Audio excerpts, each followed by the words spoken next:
Welcome back to my YouTube channel and application पर आप देख रहे हैं बेहतरीन क्लास। क्या है तो भारतीय राष्ट्रीय आंदोलन। जी हाँ, बेहतरीन सेशन आप सभी के लिए हर दिन आ रहा है। अगर आप नहीं देख पा रहे हैं तो हमारे दिए हुए मोबाइल नंबर पर जरूर संपर्क कर ले। 95251757 और 37 के साथ आप हमारे साथ बात कर सकते हैं। कोई भी जरूरत हो तो डिमांड कर सकते हैं। चलिए, आज का बेहतरीन से बेहतरीन, जितना बेहतरीन कहिए उससे कम होगा। कुछ समय के बाद ये प्रूफ भी होगा। देखिए, आज हम लोग टॉपिक नंबर 6 पढ़ेंगे, यानी आज तक 5 क्लास हो चुका है थ्योरी और एमसीक्यूज का। क्या दबा दी?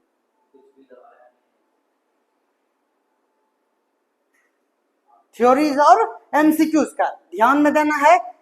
आप क्या दाब रहे हैं, क्यों कुछ कर रहे हैं? हाँ, देखिए क्यों पॉज हो गया। एक बार क्लिक कीजिए वीडियो पे, देखिए एक बार वीडियो चेक कीजिए। चलिए छोड़ दीजिए।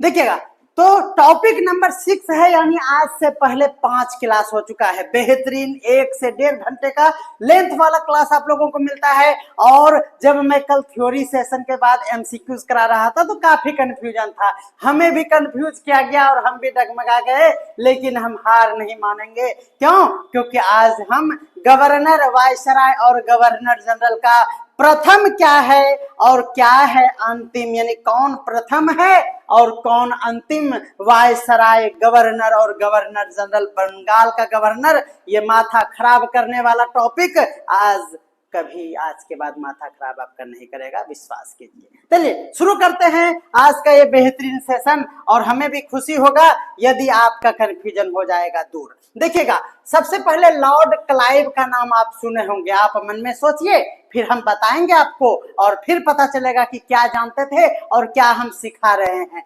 लॉर्ड क्लाइव के बारे में आप जानते हैं। वारेन हेस्टिंग कौन है? लॉर्ड विलियम बेंटिंग कौन है? लॉर्ड कैनिंग कौन है? लॉर्ड माउंटबेटन कौन है? सी राजगोपालाचारी कौन है? और सरोजिनी नायडू कौन है? ये सभी किसी न किसी एंगल से या तो प्रथम या तो अंतिम जरूर है। इसीलिए शुरू करते हैं आज का बेहतरीन सेशन। इससे पहले वो दास्तां भी जानेंगे जहां पर आपको हम वो सभी टर्म एंड कंडीशन बताएंगे जिसके तहत ये सारे पोस्ट क्रिएट हुए थे। देखिएगा, जब भारत, याद रखना है, 31 दिसंबर 1600 को ईस्ट इंडिया कंपनी ने क्या किया?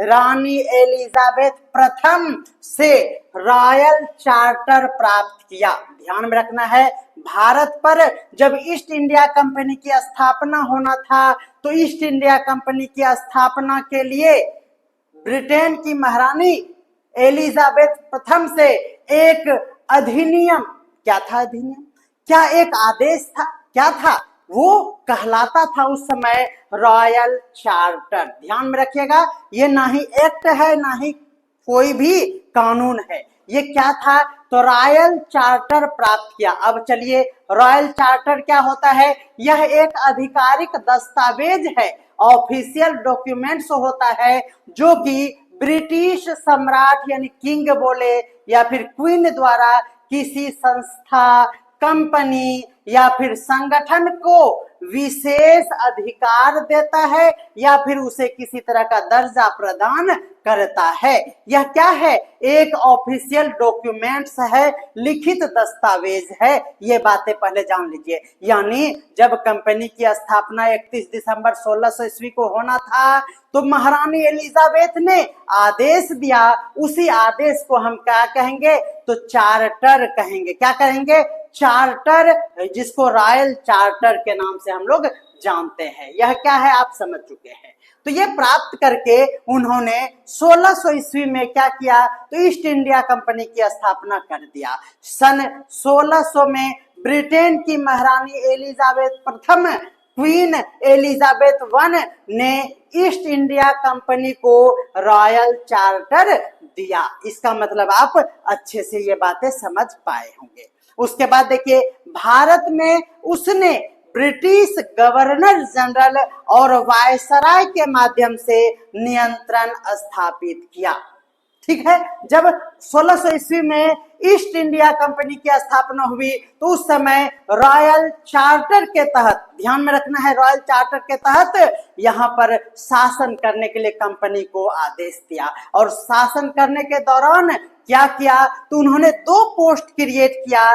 पहला तो वो था गवर्नर जनरल और दूसरा था वायसराय, और एक था क्या, तो सिर्फ और सिर्फ गवर्नर। क्या था, तो सिर्फ और सिर्फ गवर्नर था। ये 3 पोस्ट आप ध्यान में रखेंगे, यही आज का हमारा टॉपिक है। ठीक है, ये समझ गए। अब ध्यान दीजिएगा, रेगुलेटिंग एक्ट लाया गया उसी समय, कब, तो 1773 ईस्वी में रेगुलेटिंग एक्ट आया। उस समय बंगाल के गवर्नर पद का नाम बदला गया था। तो सबसे पहले आप पद को ही जान लीजिए। आप सभी को नमस्कार है, दिल से नमस्कार है, आपके लाइव आने से हमें प्रसन्नता होती है, धन्यवाद। चलिएगा, बंगाल के गवर्नर पद का नाम बदल दिया गया, और याद रखना है बंगाल के गवर्नर को बंगाल का गवर्नर जनरल बना दिया गया। आपसे ये भी प्रश्न पूछा जाएगा, अभी थ्योरी के बाद एमसीक्यूज भी है, ध्यान में रखना है कि रेगुलेटिंग एक्ट 1773 के साथ बंगाल में जो सिर्फ और सिर्फ गवर्नर वर्ड आता था पद के लिए, अब उसे बंगाल का ही गवर्नर ना कह के गवर्नर जनरल बना दिया गया। आपको बोलिए कोई कंफ्यूजन हुआ इतना समय? अगर नहीं हुआ तो धैर्य बनाए रखिए। ठीक है, चलिए उसके बाद 1773 के बाद 1833 याद रखिएगा। क्या याद रखिएगा? 1833। ये जो बंगाल का ये गवर्नर जनरल हुआ, कहाँ का? बंगाल का गवर्नर जनरल जो हुआ करता था, उसका पुनः पद नाम चेंज किया गया और उसे बंगाल के बदले अब भारत का गवर्नर जनरल कहा जाने लगा। तो ये क्या हो गया? वो भारत का गवर्नर जनरल कहा जाने लगा। ये 2 बातें याद हो गया। ठीक है, उसके बाद आता है भारत सरकार अधिनियम, क्या? 1858। क्या आता है? भारत सरकार अधिनियम 1858 होता है, और उसके साथ ही ये भारत का जो गवर्नर जनरल होता था उसके लिए एक वायसराय का पद लाया गया। क्या लाया गया? वायसराय का पद लाया गया। जबकि ये कहा जाता है कि वायसराय का पद कोई ऑफिशियल नहीं था। एक्चुअली ये क्या था ना कि गवर्नर जनरल के साथ इसको भी क्या किया गया? एक पद दिया गया, और इसी के तहत क्या किया गया? तो कंट्रोल करने का पावर दिया गया, लेकिन गवर्नर जनरल से थोड़ा सा कम इसका वैल्यू था। ध्यान में रखना है। क्यों ऐसा किया गया? तो आप देख पा रहे हैं कि 1858 में ये लाया गया। 1858 में एक अंग्रेज को सबक मिला था, 1857 का विद्रोह। इसी दौरान क्या हुआ था? तो याद रखना है कि कंपनी का जो शासन शुरू में ये चला, इसको कंपनी अपने हाथ से हटा दिया, यानी कंपनी के हाथ से हटाकर इसे डायरेक्ट क्राउन के हाथ में दे दिया गया। तो ध्यान में रखना है, यही था भारत सरकार अधिनियम 1858। ध्यान में रखना है। उसके बाद बंगाल का गवर्नर जनरल जो थे वो, अब आप यहाँ पर समझिएगा क्या है। तो ध्यान में रखना है, ईस्ट इंडिया कंपनी ने बंगाल के गवर्नर यानी गवर्नर ऑफ बंगाल के पद के माध्यम से ही बंगाल पर अपना नियंत्रण स्थापित किया। यानी मैं आपको ये समझाना चाहूंगा कि सबसे पहला जो काम हुआ वो क्या हुआ? तो कंपनी आई। ध्यान में रखना है, ईस्ट इंडिया कंपनी आई, वो बंगाल में आया। कहाँ आया बताइएगा? बंगाल में आया, और बंगाल में उन्होंने गवर्नर पद को सृजन किया। ये गवर्नर क्या कहलाया? तो सिर्फ और सिर्फ बंगाल का गवर्नर कहलाया। क्या कहलाया? गवर्नर कहलाया। सिर्फ और सिर्फ क्या? तो बंगाल का गवर्नर कहलाया। ठीक है, अब इसका होता है क्या? यहाँ पर यही है कि ईस्ट इंडिया कंपनी ने बंगाल के गवर्नर, बस यही है, गवर्नर ऑफ बंगाल के पद के माध्यम से ही बंगाल पर अपना नियंत्रण स्थापित किया। बात आती है 1765 ईस्वी में ईस्ट इंडिया कंपनी 1765 हो गया है। ध्यान में रखना है, बंगाल, बिहार, उड़ीसा की दीवानी राजस्व वसूलने का अधिकार भी ईस्ट इंडिया कंपनी को ही मिल गया। ठीक है, चलिए उसके बाद हम लोग एक बात और जानेंगे। क्या उसके बाद आता है रॉबर्ट क्लाइव। कौन आता है? रॉबर्ट क्लाइव आता है। नाम सुने हैं? रॉबर्ट क्लाइव को कंपनी यानी ईस्ट इंडिया की कंपनी के ओर से बंगाल का पहला गवर्नर नियुक्त किया। इससे पहले पोस्ट क्रिएट हुआ था और यहाँ पर रॉबर्ट क्लाइव को कंपनी की ओर से बंगाल का पहला गवर्नर नियुक्त किया गया। ध्यान में रखना है, आपको क्वेश्चन ये पूछा जाता है कि कंपनी की ओर से यानी कंपनी के द्वारा बंगाल का पहला गवर्नर कौन था, तो आपको ध्यान में रखना है रॉबर्ट क्लाइव। किसके ओर से? नोट कीजिए, डायरी में नोट कीजिए, कंपनी की ओर से। इसका मतलब यह हुआ कि बंगाल का पहला गवर्नर कहे या फिर कंपनी की ओर से बंगाल का पहला गवर्नर कहे, आपका आंसर रॉबर्ट क्लाइव होगा और कोई नहीं होगा। कंफ्यूजन समाप्त। एक बार कंफ्यूजन अगर समाप्त हो गया तो आप लिखिए कि यहां तक ठीक है, लिखिएगा। चलिए, ये बातें हो गया। अब है हमारे पास एक एक्ट आया, रेगुलेटिंग एक्ट। क्या आया? रेगुलेटिंग एक्ट आने के बाद क्या हुआ? यह पारित होता है कि ये जो बंगाल का गवर्नर है उस पद को हटा दीजिए और उसे बंगाल का गवर्नर ना कह के बंगाल का गवर्नर जनरल कर दीजिए। आपसे ये भी क्वेश्चन पूछा जाता है कि बंगाल का गवर्नर जनरल, यहाँ क्या था? सिर्फ और सिर्फ गवर्नर था। यहाँ पर गवर्नर जनरल किसके तहत किया गया था? रेगुलेटिंग एक्ट के तहत किया गया था। तो ध्यान में रखना है, 1773 ईस्वी में बंगाल का गवर्नर चला गया नाना के यहाँ और अब बंगाल का गवर्नर जनरल कहा जाने लगा। इसका मतलब ये हुआ कि बंगाल का अब गवर्नर ना होके गवर्नर जनरल बनेगा। यहाँ पर क्या था? तो यहाँ पर था बंगाल का सिर्फ और सिर्फ गवर्नर। तो देखिए, बंगाल का सिर्फ और सिर्फ गवर्नर तो रॉबर्ट क्लाइव मारिएगा। जब बंगाल के पहले, यहाँ भी पहले गवर्नर के साथ जनरल रहे तो आप लगाइएगा वारेन हेस्टिंग। इसको रिसर्च करने में ना हम रात भर जगे हैं, इसीलिए रेस्पेक्ट कीजिए और आप थोड़ा सा कमेंट करिए और इसे शेयर कीजिए। माथा दर्द करने लगा इस कंफ्यूजन को हटाने में और आप रोज कमेंट करते थे जो मन सो, आज उसके बाद जरूरत नहीं पड़ेगा कमेंट करने का क्योंकि आज खत्म हो जाएगा कहानी। तो दूसरे नंबर पर हम आपको बता रहे हैं कि रेगुलेटिंग एक्ट जैसे ही आया, बंगाल का जो गवर्नर हुआ करता था वो अब बन गया गवर्नर जनरल बन गया। तो इसका मतलब हुआ कि रॉबर्ट क्लाइव यहाँ समाप्त, गवर्नर जनरल के लिए आप वारेन हेस्टिंग का नाम याद रख लीजिए। हो गया यहाँ तक समाप्त। उसके बाद देखिएगा, अब बॉम्बे और मद्रास के गवर्नर ने, अब यहाँ क्या है? तो देखिए, बंगाल के गवर्नर जनरल बने तो बॉम्बे और मद्रास में जो पहले से ये सब गवर्नर था वो क्या करेगा? तो बंगाल के बाद बॉम्बे और मद्रास में जो पुराना वाला गवर्नर था उन्होंने बंगाल के गवर्नर जनरल के अधीन कार्य करना शुरू कर दिया। समझ रहे हैं? बोलिएगा एक बार कमेंट करके, समझ रहे हैं या नहीं।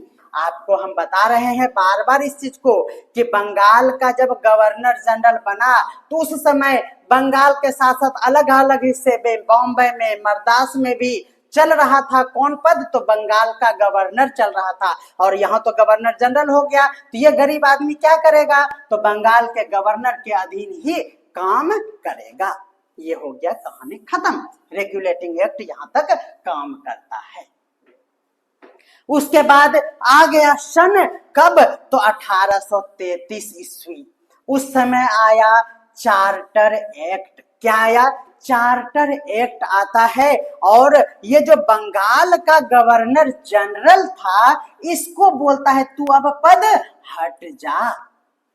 अब क्या हुआ, तो बंगाल के गवर्नर जनरल के पद को हटाकर चार्टर एक्ट में क्या किया गया, इसे बदलाव किया गया और इस बंगाल को अब भारत का नाम दे दिया गया। यानी देखिए स्पष्ट होता है कि बंगाल का गवर्नर जनरल अब बंगाल का नहीं बल्कि पूरे भारत का कहलाएगा। तो आपसे क्वेश्चन अब पूछा जा सकता है कि क्या तो भारत सरकार अधिनियम पारित हुआ। ध्यान में रखना है, अब यह क्वेश्चन जो पूछेगा ना, ये क्वेश्चन हम पूछेंगे आपसे अभी, इसीलिए ध्यान रखिएगा। तो चार्टर एक्ट समझ में आ गया। उसके बाद एक आता है भारत सरकार अधिनियम 1858। ये देखिए 1857 के बाद डर डर के अंग्रेजों ने भारत सरकार अधिनियम लाया था। इसमें क्या किया ना, देखिए इसमें जो किया कि बोला चलो ठीक है, अभी तक तो भारत का क्या बन गया था, गवर्नर जनरल बन गया था, अब इसका भी नाम बदल दो। इस गवर्नर जनरल का नाम बदल कर उसे भारत का वायसराय कहना शुरू करो। किसके तहत किया गया, तो यह किया गया भारत सरकार अधिनियम के तहत। ठीक है, इसका मतलब वायसराय भी 1858 में पद बना और वो अंत तक यानी 1947 तक चलता है। यानी वर्ष 1857 के विद्रोह के बाद कंपनी के शासन को समाप्त करते हुए भारत ब्रिटिश ताज के सीधे नियंत्रण में आ गया। यानी एलिजाबेथ ने कहा कि अब कंपनी तुमसे भारत नहीं संभलेगा। क्यों, तो क्योंकि यहाँ पर विद्रोही आ गए हैं। यहाँ पर विद्रोही मतलब 1857 का विद्रोह हो रहा है, इसीलिए अब तू हट जाता हूँ पाछे, नहीं तो इंडिया वाला तुझे डंगा देगा। इसीलिए क्या किया, तो याद रखना है एक नया पद के साथ भारत अब ब्रिटिश ताज में वो सीधे नियंत्रण में काम करने लगा। इसका मतलब हुआ कि उस समय, किस समय, 1857 के विद्रोह के समय में भारत के पहले वायसराय को इंट्रोड्यूस किया होगा, बिल्कुल किया होगा। और वह कौन था, तो लॉर्ड कैनिंग था। ध्यान में रखना है, वो 1858 से लेकर 1862 ईस्वी तक वो कार्य करता है। और इसके बाद क्या होता है, तो नील विद्रोह हम पढ़ा चुके हैं।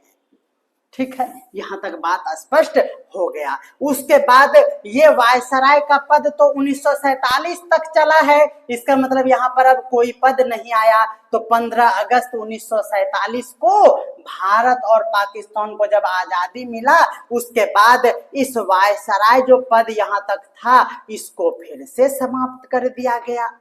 तो वायसराय को समाप्त किया गया और पुनः गवर्नर जनरल का पद बनाया गया। तो ब्रिटिश सेना के लिए ये गवर्नर जनरल जो बना स्वतंत्र भारत में, याद रखना है स्वतंत्रता के समय में वो कैसा काम करने लगा, तो स्वतंत्रता तो हमें मिल चुकी है, इसका मतलब उसका अब वीटो पावर, डिक्टेटरशिप नहीं चलेगा। इसीलिए ये जो फिर से गवर्नर जनरल का पद बना है, वह ब्रिटिश सेना के लिए कमांडर इन चीफ का काम करने लगा। यानी कमांडर इन चीफ भी उस समय हुआ करता था। यानी वायसराय जो है, वो वायसराय राजनीतिक रूप से क्राउन की सेवा करते थे। यह बातें स्पष्ट हो चुकी है। चलिए, अगर ये दास्तां आपको समझ में आ रहा है तो आप एक बार कमेंट कर दीजिए। चलिए देखिएगा, यानी सबसे पहले शुरू वाला बात अगर याद होगा तो रॉबर्ट क्लाइव को पहले एकदम लेके चलिए। किस समय, जिस समय बंगाल में क्या, तो पद का सृजन हुआ था, बंगाल में शासन कंपनी ने करना शुरू किया था। इसका मतलब हुआ कि बंगाल प्रेसिडेंसी के पहले ब्रिटिश सिर्फ और सिर्फ गवर्नर, क्योंकि बंगाल में कंपनी का जब शासन था तो सिर्फ और सिर्फ एक ही पद था, वो था गवर्नर का, बस। तो बंगाल प्रेसिडेंसी की स्थापना हुई थी, इसका मतलब बंगाल प्रेसिडेंसी के पहले ब्रिटिश गवर्नर कौन थे? आपका आंसर हो जाएगा रॉबर्ट क्लाइव। पहला खत्म, ठीक है। देखिएगा, बंगाल का पहला गवर्नर, आंख बंद, याद हो गया, रॉबर्ट क्लाइव। कंपनी की ओर से, यानी ईस्ट इंडिया कंपनी की ओर से बंगाल का साफ सुथरा, पहला साफ सुथरा गवर्नर, साफ सुथरा, Lord Clive, sorry Robert Clive. स्पष्ट? यस। नेक्स्ट, दूसरा नाम आता है वारेन हेस्टिंग का। क्लियर? देखिएगा, वारेन हेस्टिंग ने क्या झेला? तो रेगुलेटिंग एक्ट झेला। बोलिए क्यों? वारेन हेस्टिंग ने रेगुलेटिंग एक्ट झेला। इससे पहले रॉबर्ट क्लाइव था, जो सिर्फ बंगाल के साथ ही उसका समझौता था। रेगुलेटिंग एक्ट आता है और क्या करता है? तो बस पद का नाम गवर्नर से गवर्नर जनरल करता है, और उसको क्या कहेंगे? तो गवर्नर जनरल ऑफ सिर्फ और सिर्फ बंगाल कहेंगे, क्योंकि रेगुलेटिंग एक्ट और वारेन हेस्टिंग बंगाल से ही सिर्फ संबंधित रहा। ये बातें आपको ध्यान में रखना है। यानी आपसे जब पूछा जाए कि प्रथम गवर्नर नहीं है ये, गवर्नर जनरल ऑफ बंगाल, तो आपका वारेन हेस्टिंग होगा। बंगाल का प्रथम कौन? गवर्नर जनरल, तो वारेन हेस्टिंग होगा। अगर बंगाल का प्रथम गवर्नर जनरल छोड़ के अगर सिर्फ और सिर्फ गवर्नर होगा, तो आपका रॉबर्ट क्लाइव होगा। खत्म? चलिए, उसके बाद देखिएगा, उसके बाद है भारत में कंपनी, ध्यान में रखना, भारत है कंपनी के अधीन प्रथम गवर्नर जनरल। चूंकि यहां पर कंपनी ही है, इसीलिए यहां पर कंपनी के अधीन प्रथम गवर्नर जनरल की अगर बात करेंगे तो भी वारेन हेस्टिंग होगा। भारत में ब्रिटिश ईस्ट इंडिया कंपनी के पहले गवर्नर जनरल वारेन हेस्टिंग होगा। आपसे क्वेश्चन पूछा जाएगा बंगाल का अंतिम। अब देखिए, जब इसको हम पढ़ेंगे तो बंगाल का जब अंतिम हुआ, तो जो अंत के समय में गवर्नर था उसी को तो पदोन्नति करके गवर्नर जनरल बना दिया गया। इसीलिए बंगाल का अंतिम गवर्नर कहे या प्रथम गवर्नर जनरल कहे, ये समझ में आ रहा है ना? क्योंकि गवर्नर को हटाकर गवर्नर जनरल बनाया गया, इसीलिए दोनों आदमी एक ही होगा, वो होगा वारेन हेस्टिंग। क्या होगा? Warren Hastings. खत्म?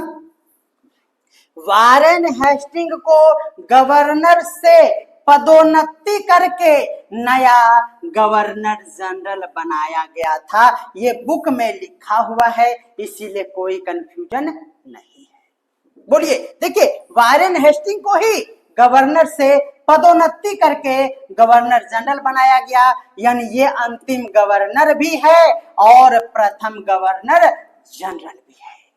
चलिए, वह भारत के प्रथम और सबसे प्रसिद्ध गवर्नर जनरल हुआ करता था। ब्रिटिश भारत के पहले गवर्नर जनरल अगर पूछा जाए क्या, तो ब्रिटिश भारत के, एकदम रखिए इस लाइन को, कंफ्यूजन तो यही दे रहा था 4 दिन से। ब्रिटिश यानी ईस्ट इंडिया कंपनी की बात हो रही है। ब्रिटिश भारत के पहले गवर्नर जनरल की बात करेंगे। ब्रिटिश भारत के पहले गवर्नर जनरल होगा वारेन हेस्टिंग, ताल ठोक के हम कहना चाहेंगे। आप हमको कंफ्यूज आ रहे थे 4 दिन से कि वारेन हेस्टिंग नहीं होगा, लॉर्ड विलियम बेंटिंग होगा, आप गलत थे। बस ध्यान में रखना है, जब आपसे पूछे ब्रिटिश भारत का पहला गवर्नर जनरल, तो आपको ध्यान में रखना है वह होगा वारेन हेस्टिंग। क्लियर हो रहा है? मत न कीजिए कमेंट, नहीं कीजिए, दिल तो ऐसे ही मेरा दुख रहा है। चलिए, तो आप कहेंगे कि सर अब लॉर्ड विलियम बेंटिंग साहब को भी थोड़ा समझा दीजिए, तो हम लॉर्ड विलियम बेंटिंग साहब को ला लिए हैं। ध्यान में रखना है, इससे पहले रेगुलेटिंग एक्ट में वारेन हेस्टिंग का बात था, और जब चार्टर एक्ट की बात होगी तो याद रखना है विलियम बेंटिंग।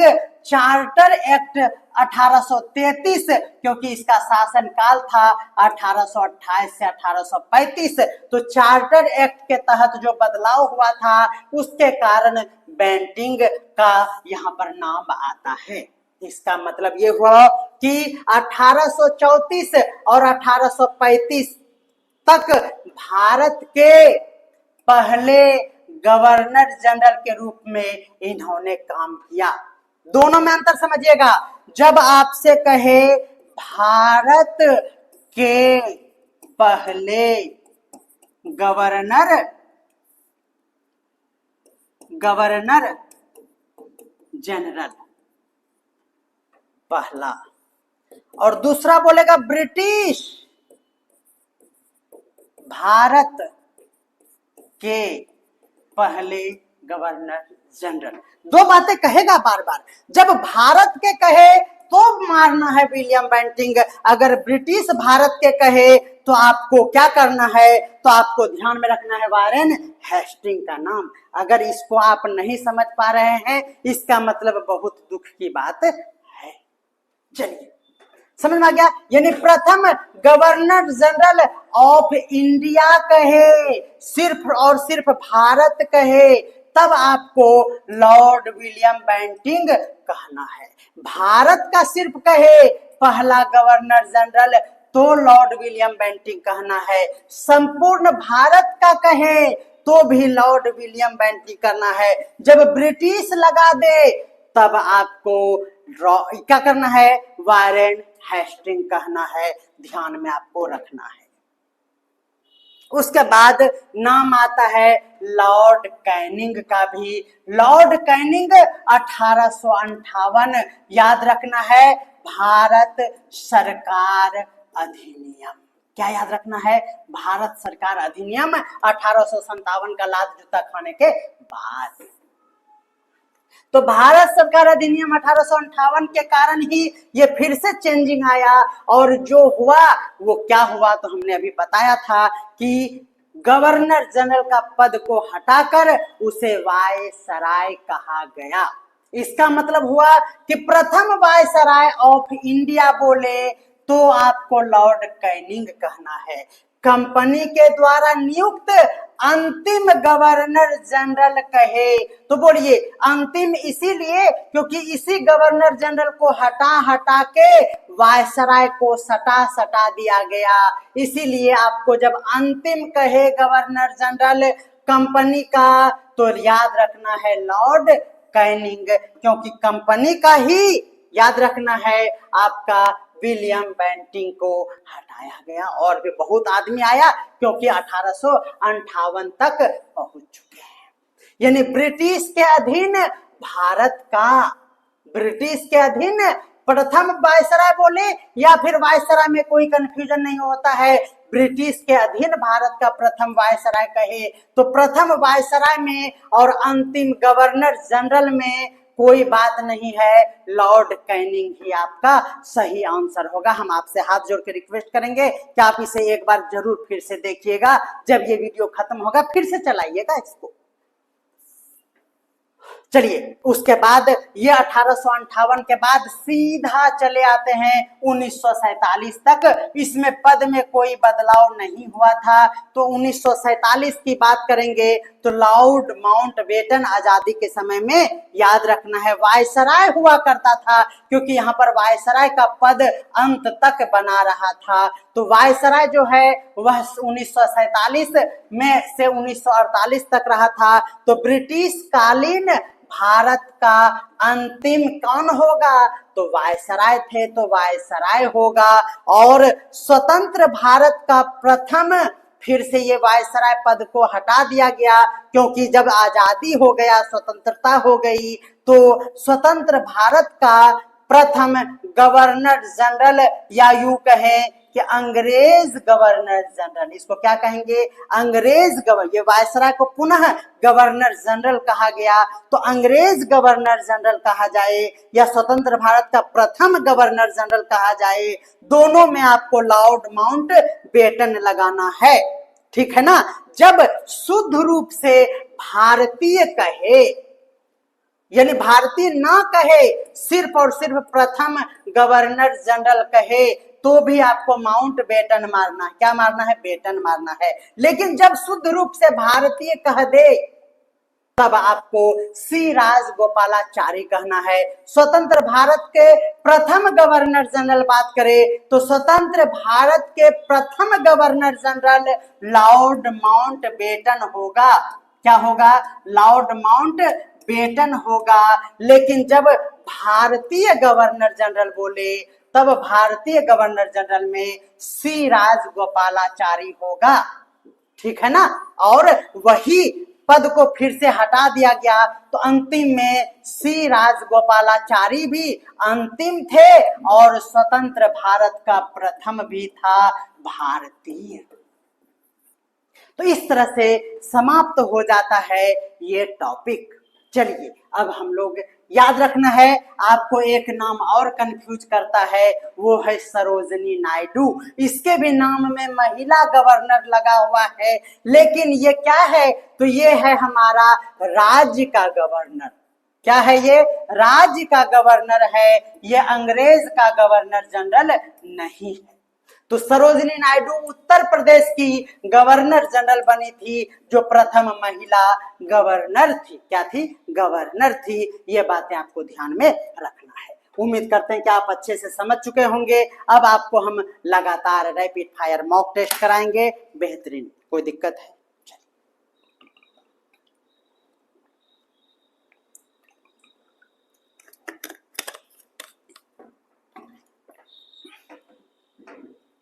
चलिए जवाब देते चलिएगा। चलिए, ईस्ट इंडिया कंपनी को रॉयल चार्टर, कहानी याद रखिएगा। ईस्ट इंडिया कंपनी को रॉयल चार्टर कब प्राप्त हुआ? तो रॉयल चार्टर के तहत ही ईस्ट इंडिया कंपनी की स्थापना होती है। इसका मतलब क्या हो गया?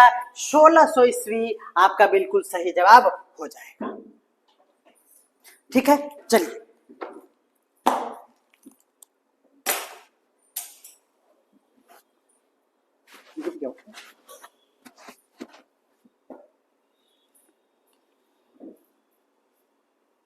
चलिए, रॉयल चार्टर किसने जारी किया?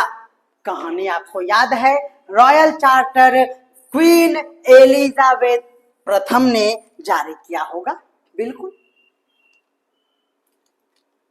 चलिए, भारत में ईस्ट इंडिया कंपनी ने नियंत्रण किसके माध्यम से स्थापित किया? तो बोलिए। तो वो गवर्नर पद था। क्या था? गवर्नर पद था। और तो देखिए, ईस्ट इंडिया कंपनी ने नियंत्रण जब किया तो गवर्नर पद था, और उसके साथ साथ था वायसराय। क्या था? वायसराय था। ये बातें आपको ध्यान में रखना है। क्या? तो गवर्नर भी था, वायसराय भी थे और गवर्नर जनरल भी था। यानी क्या होगा? तो यहाँ पर देखिए ब्रिटिश सांसद नहीं होगा, इसका मतलब गवर्नर जनरल भी होगा और वायसराय भी होंगे। यानी ये बातें आपको ध्यान में रखना है कि यहाँ पर दोनों होगा। बिल्कुल सही जवाब है। 3 का आ रहा है सी, बिल्कुल सही जवाब है। अब चलिए रेगुलेटिंग एक्ट 1773 मन में दोहराइएगा। रेगुलेटिंग एक्ट बोले तो पहला बदलाव, पहला बदलाव में किस पद का नाम बदला गया था? तो ध्यान में रखना है वह क्या था? किस पद का नाम बदला गया? जल्दी से बताइएगा।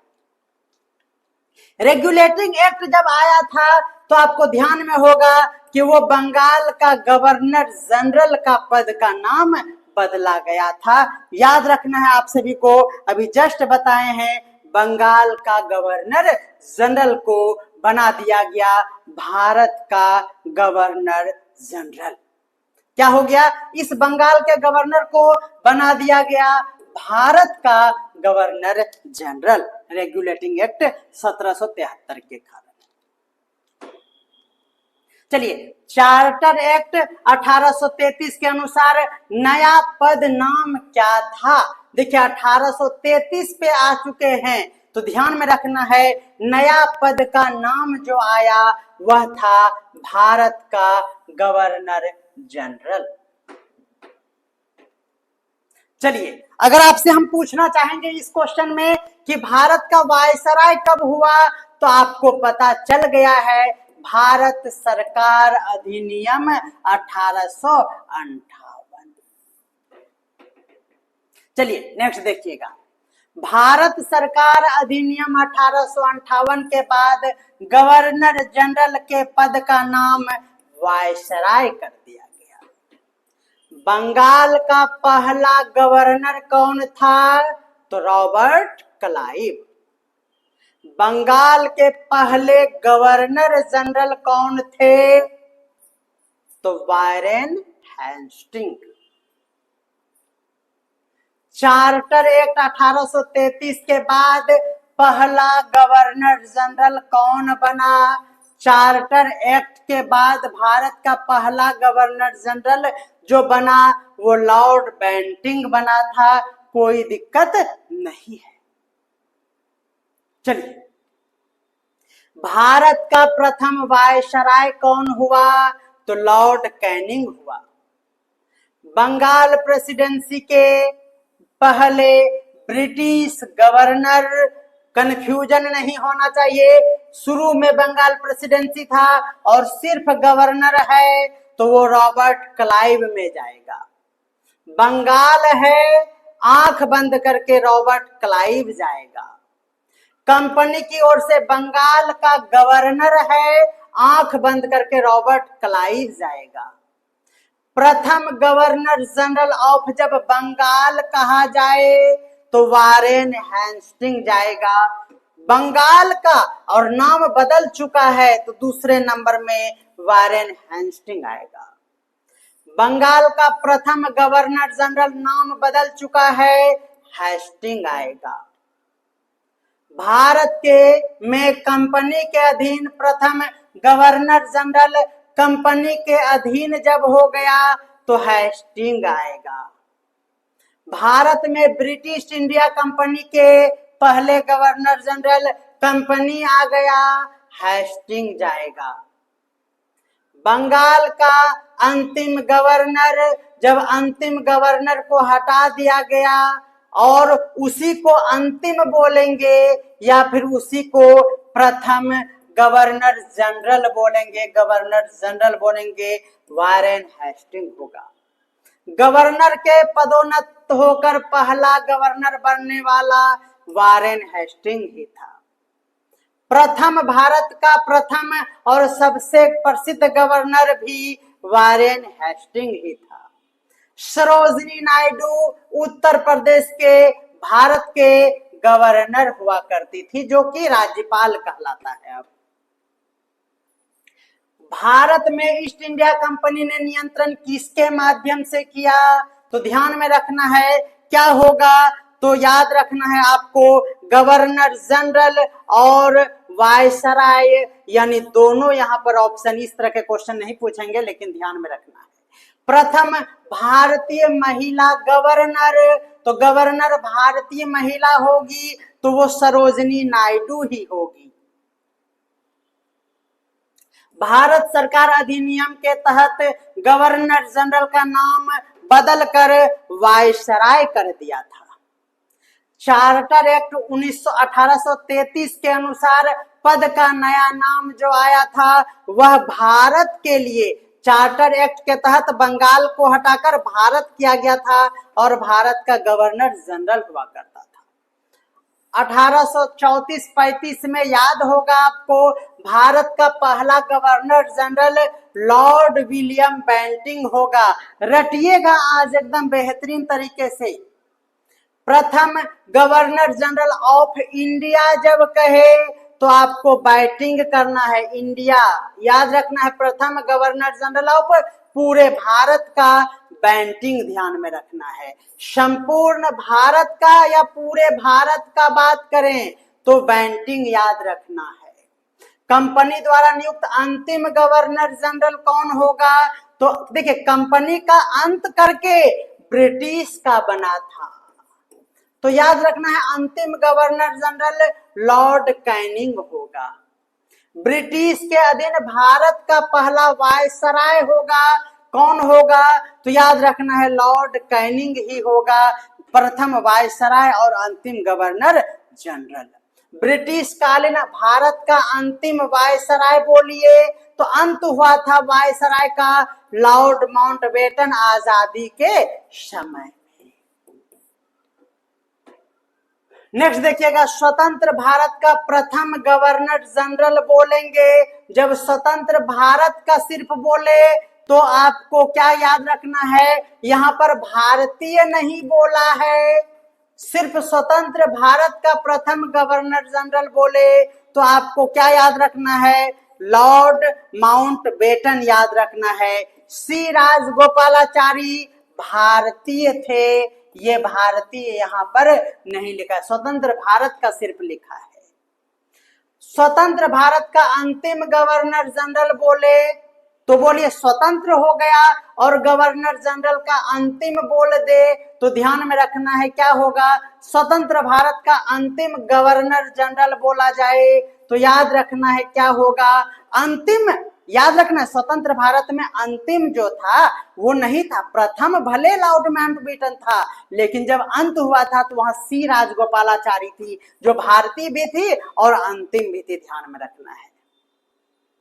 अगला है हमारा क्या, तो प्रथम भारतीय गवर्नर जनरल, अब यहाँ पर सी राजगोपालाचारी होगा। तो उम्मीद करते हैं कि आप आज का बेहतरीन सेगमेंट, और बोलिएगा 1 मिनट के लिए कि कोई कंफ्यूजन रहा या नहीं रहा। जल्दी से, कंफ्यूजन रहा अगर आप कहेंगे यस तो फिर हम अभी माथा भटक लेंगे। क्या गोलू कुमार गोला, बोलिए कोई कंफ्यूजन रहा? मेरी दीक्षा महारानी की मम्मी बोलिए कोई कंफ्यूजन रहा? फिर भी अगर कंफ्यूजन रह गया है तो कोई बात नहीं, फिर से क्लास लेंगे, लेकिन आप टेंशन ना लीजिए मेरे रहते। और भारतीय राष्ट्रीय आंदोलन को पढ़ाते पढ़ाते एकदम हमको एकदम पता नहीं क्या क्या एनर्जी हो जाता है, देखते एकदम पानी पानी हो गए, तो इसलिए अब चले हम मार्केट में गोलगप्पा खाने के लिए। तो मिलते हैं अगले क्लास में जल्दी। बर्फी, ओ सॉरी भाई, भावनाओं को समझे, आजादी का मौसम है, टेंशन नहीं लेना है। सभी को bye bye, love you all. Softy खाना है, अच्छा ठीक।